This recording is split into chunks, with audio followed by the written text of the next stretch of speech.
Hello everyone, very happy to participate with you today in this interesting conference about digital humanities and Islamicate text. The title of my presentation is SAFAR as a digital framework for Arabic Islamicate texts. In general, if we place ourselves in the digital humanities abstract pipeline, in general, we start, abstractly speaking, we start with OCR to get some textual content. And this textual content is then stored in document-based database. These documents are then processed using NLP tools to get some output, and this output is used or exploited by historians and linguists to make analysis according to their research needs.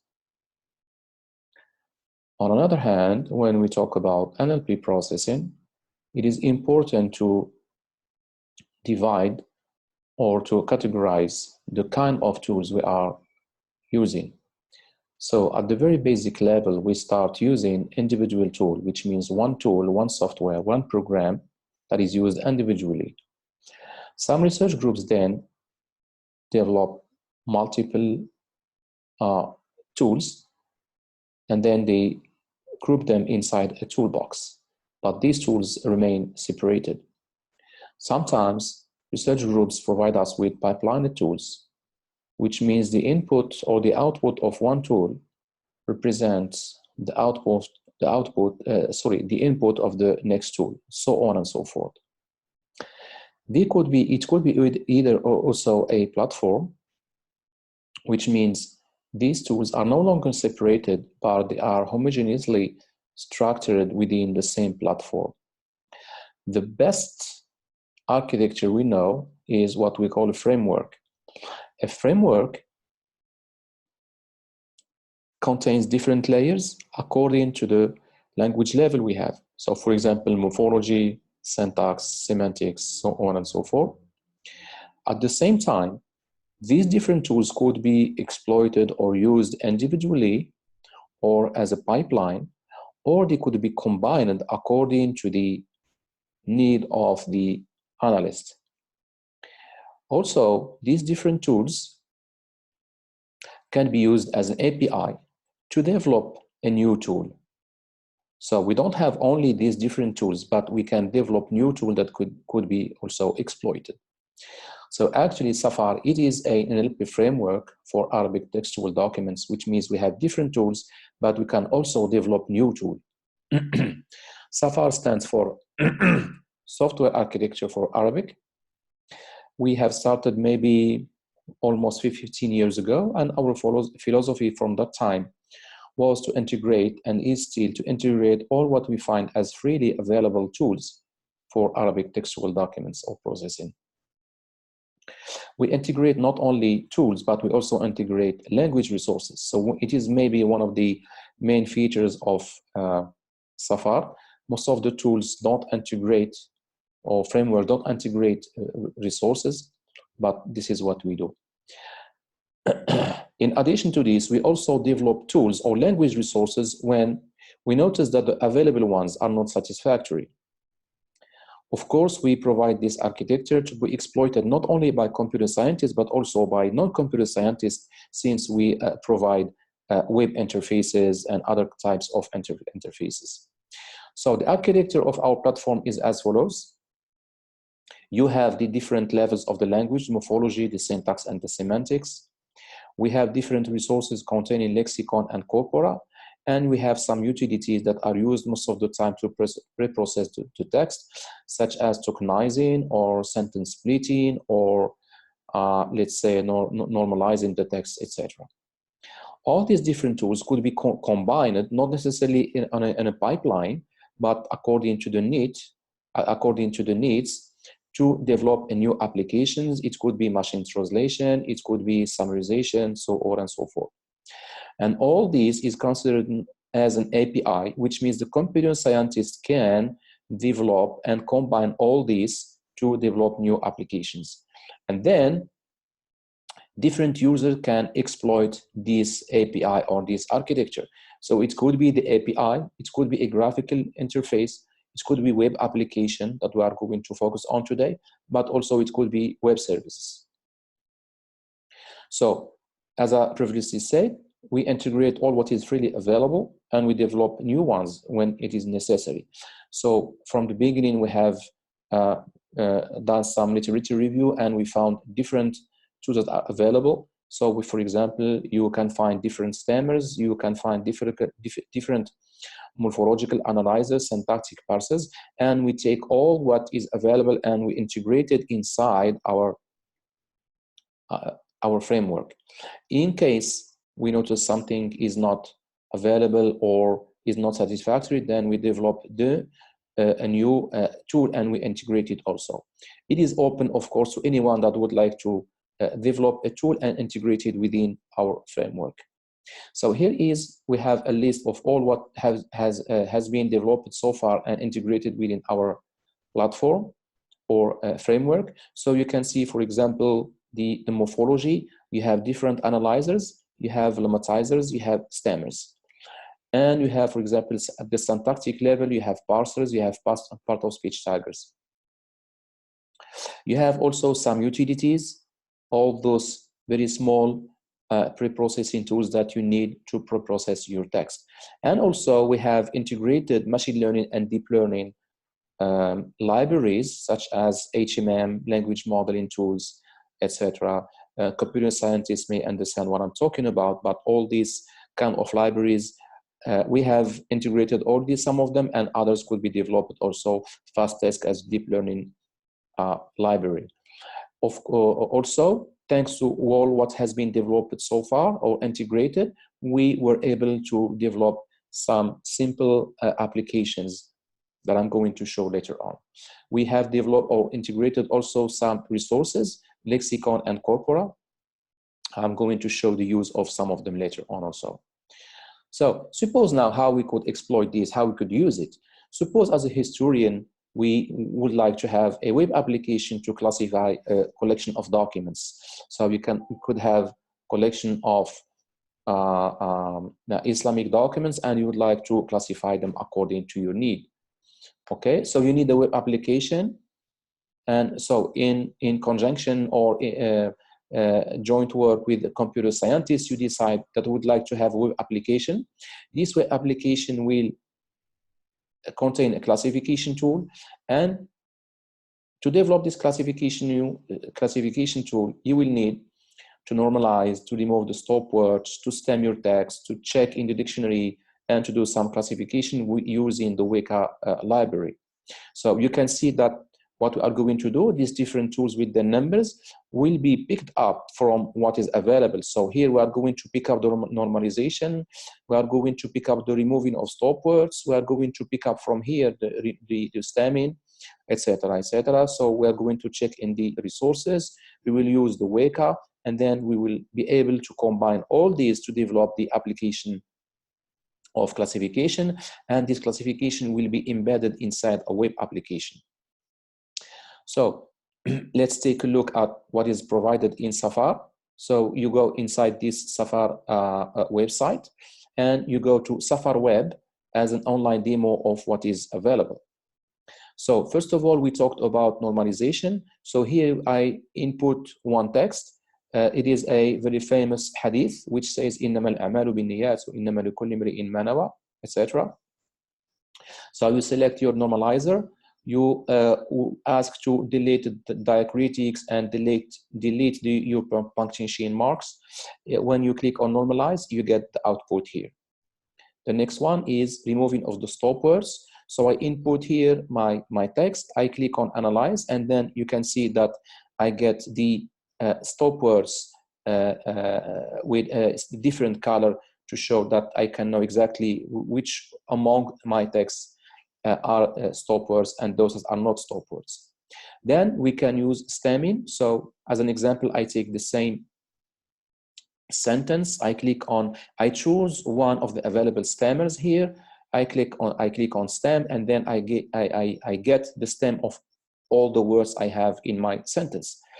Okay, one may notice, for example, that when you click on lighten stemmer, you are not very comfortable with it, you would like to add another one, you call another one, etc. But you don't know exactly which one to use. So we have fixed this problem in SAFAR, and we have what we call a benchmarking tool. So this benchmarking allows you to benchmark all the available stammers. So you select the different stammers that are available, you click on one standard corpus, you execute the benchmark, and you get some values about these different stammers, and then you decide which one so you would like to use. For example, you can see, for example, here that in terms of accuracy, you get 26%, 30%, and 93% in terms of accuracy, but in terms of execution time, you can see here, for example, that SAFAR stammer takes more time than all the others, but the others at the same time have all the others have low accuracy or precision. So what to do then? It depends. You have a global score that gives you maybe something that will allow you to decide which one. We have papers that explain this global score, and then it depends. Would you like to put the stress more on the precision or more on the execution time? So the tool is available that helps you to choose which stammer to select. Okay, we then said that we would like to check in the dictionary. So this is an example where we can we type the word, for example, hasu, computer. We check in a MSA dictionary, and of course this hasu exists in the dictionary. While if we check in the classical dictionary, in this case it is Al-Wasit dictionary, very known classical dictionary, you can see that hasub does not exist. So this way you can check whether your different words exist or not in the ancient language or MSA language. Then, as I have explained, we have checked everything here. We are able now to develop our classification tool. Sorry, what I want to say, what I have shown you so far is the web application of these different tools. Next, I will show you how the API will be used for computer scientists. So it is exactly the same. You see here some programming code for normalizing. You call the normalizer, etc., and then you get the output. We do exactly the same for all the others. For the stopwords, here is the list of stopwords. Then for the stemming, we select one stammer. Here you can see, for example, that I'm using S3 implementation, and I get the original word and the corresponding stem. I do the same with the dictionary. I do the same with all the others. So now the computer scientists can combine using the coding between all the different individual tools and get the classification. So this is exactly what we did in a classification application about newspapers in Morocco. And you can see here we have a database containing multiple articles about newspaper. We select one article, we do the normalization, we do the removing of stopwords, and then we stem, so on and so forth. And you can see, for example, that the one selected here is a politic class. We did the same exactly. We embedded this application inside a web interface. So you can see the different articles with their class. This is the text, and you can also change, if you want, the algorithm to use for the machine learning as a machine learning algorithm. We don't have only this application. You can think of different kind of applications.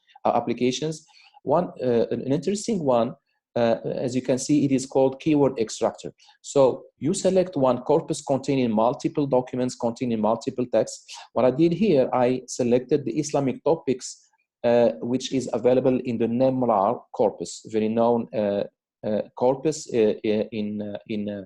that is provided with the ELRA association. So I selected all the Islamic topics. And then I click to find the keywords, the most important 100 keywords.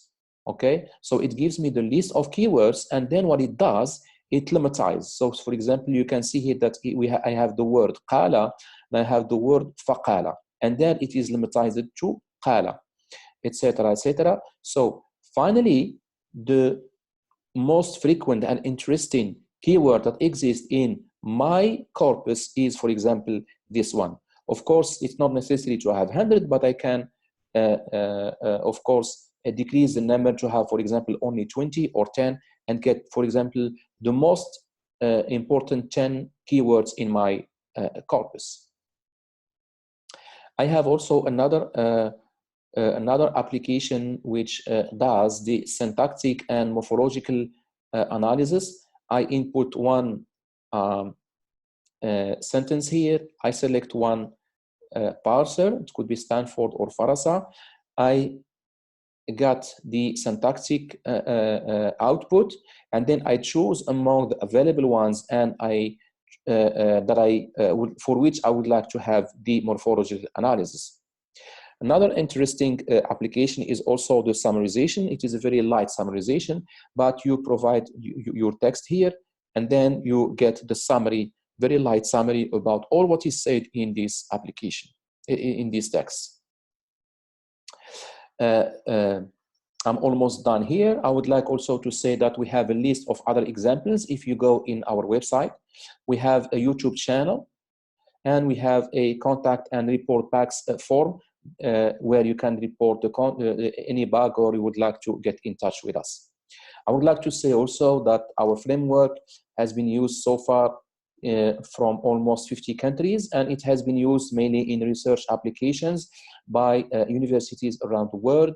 You have Moroccan universities, we have universities, University of Montreal, university in France, etc., in Turkey also, and you have also some research centers such as eScience Center or another company based in Jordan.